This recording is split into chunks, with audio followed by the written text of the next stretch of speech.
මාස එකමාර 3ක් 2ක් විතර ඈ උඩට තාම කකුල් වලටම උරුනේ අර ගස් වලට යවන්න යනවා ඒ අයියා ඊයට ආපහු එනවා අම්මා එනවා හොයාගෙන මනින්න බෑ එනවා අම්මා හොයන අම්මා එනවා මෙතෙන්ට හොයාගෙන ඌ යන්න අර මුඩ කෑ ගැවුන මුඩ ගස් වලට තාම උරුනේ යන්නේ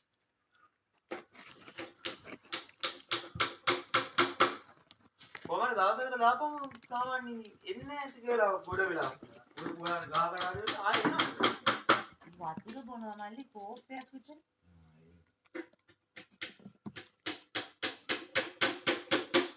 මෙව්වට වතුර නෙමෙයි මෙව්වට වතුර එකයි කාන්ටාව